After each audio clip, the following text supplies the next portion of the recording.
នៅក្នុងខ្សែភាពយន្តភាគខ្នាតធំបែបបុរាណរឿងអប្សរាមហាអង្គរអ្នកស្រីអំពើទេវីត្រូវបានឯកឧត្តមហ្វៃសំអាងដែលជាអ្នកដឹកនាំរឿងបានជ្រើសរើសអ្នកស្រីឲ្យដើរតួធ្វើជាអ្នកគ្រូបង្ហាត់របាំដែលប្រកបទៅដោយទេពកោសល្យដ៏ល្អឯកមួយរូបមិនតែប៉ុណ្ណោះថែមទាំងជាបុគ្គលមួយរូបដែលបំពេញព្រះរាជកិច្ចប្រកបទៅដោយក្រមសីលធម៌មនសិការវិជ្ជាជីវៈក្នុងន័យចូលរួមចំណែកលើកស្ទួយនៅវិស័យសិល្បៈរបស់ព្រះនគរឲ្យមានការរីកចម្រើនស្របតាមព្រះរាជតម្រិះរបស់ព្រះបាទជ័យវរ្ម័នទី7រួមទាំងព្រះរាជអគ្គមហេសីលក្ខណៈសម្បត្តិដ៏ល្អកម្ររកបានរបស់អ្នកគ្រូរបាំរូបនេះបានធ្វើឲ្យសិស្សទាំងអស់គឺមានការគោរពកោតក្រែងនិងឲ្យតម្លៃអ្នកគ្រូគ្រប់គ្នាបាទនេះគឺជាអ្វីដែលកើតមានឡើងនៅក្នុងសាច់រឿងបាទក៏ប៉ុន្តែប្រសិនបើយើងធ្វើការឆ្លុះបញ្ចាំងឲ្យឃើញអំពីទស្សនវិជ្ជាខាងក្រៅសាច់រឿងវិញបាទយើងឃើញថាតួអង្គទាំងអស់ដែលបានចូលរួមសម្ដែងនៅក្នុងរឿងអប្សរាមហាអង្គរបាទហើយបានថតឈុតឆាកជាមួយអ្នកស្រីអំពើទេវីនោះបាទគឺបានសម្ដែងនៃការស្វាគមន៍ប្រកបដោយភាពកក់ក្ដៅបាទនៅពេលដែលឃើញវត្តមានរបស់អ្នកស្រីអំពើទេវីបានចូលរួមសម្ដែងនៅក្នុងរឿងនេះជាមួយបាទជាពិសេសនោះគឺតួអង្គសំខាន់នៅក្នុងរឿងយើងតែម្ដងបាទដែលក្នុងនោះខ្ញុំសូមលើកយកតួអង្គបាទនាងអប្សរបាទហើយនឹងតួអង្គនាងឆបការបាទដែលជាតួអង្គឯកសំខាន់បាទនៅក្នុងរឿងអប្សរាមហាអង្គរបាទគឺពួកគាត់ទាំងពីរបាទគឺមានសេចក្តីរំភើបសប្បាយរីករាយយ៉ាងខ្លាំងឥតឧបមាគឺនៅពេលដែលបានរួមសម្ដែងជាមួយអ្នកស្រីអំពើទេវីដែល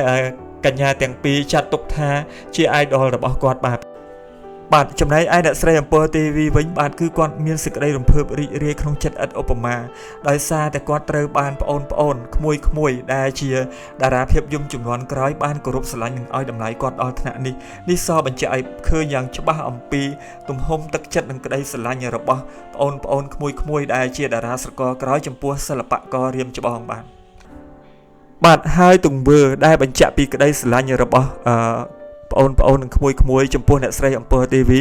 បាទគឺជាគំរូមួយដ៏ល្អបាទសម្រាប់ប្អូនក៏ដូចជាក្មួយបាទដែលជាសិល្បករសិល្បការិនីជំនាន់ក្រោយទៀតឲ្យយកគំរូតាមបញ្ជាក់ឲ្យឃើញអំពីទឹកចិត្តស្រឡាញ់និងការរួបរวมសាមគ្គីគ្នាវិញធ្លុងជាមួយនៅក្នុងសិល្បៈជាតិរបស់យើងបាទហើយយើងអាចនិយាយបានថាអ្នកស្រីអំពើទេវីគឺជាកំពូលតារាឯកភាពយន្តរបស់ប្រទេសកម្ពុជា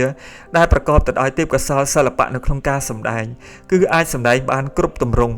មិនតែប៉ុណ្ណោះអ្នកស្រីគឺជាតារាភាពយន្តដែលពោពេញទៅដោយប្រជាប្រិយភាពបាទទទួលបាននូវការស្រឡាញ់រាប់អានអំពីប្រជាជនខ្មែររបស់យើងគ្រប់ស្រទាប់វណ្ណៈបាទហើយសូម្បីតែនៅក្នុងចម្កោមសិល្បៈក្មេងចាស់ប្រុសស្រីទាំងអស់បាទគឺស្រឡាញ់និងចូលចិត្តអ្នកស្រីអំពើទេវីគ្រប់គ្នាបាទពីព្រោះគាត់គឺជាតារាប្រកបទៅដោយអត្តចរិតរស់រាយរាក់ទាក់ជាពិសេសស្នាមញញឹមដ៏មានមន្តស្នេហ៍និងប្រជាប្រិយភាពរបស់គាត់បាទធ្វើឲ្យបងប្អូនខ្មែរយើងទាំងអស់បាទទាំងក្មេងចាស់ប្រុសស្រីគឺស្រឡាញ់រាប់អានគាត់គ្រប់គ្នា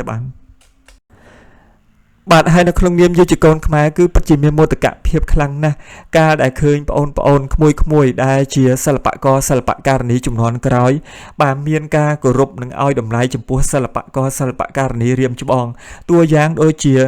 អ្នកស្រីអំពើទេវីជាដើមបា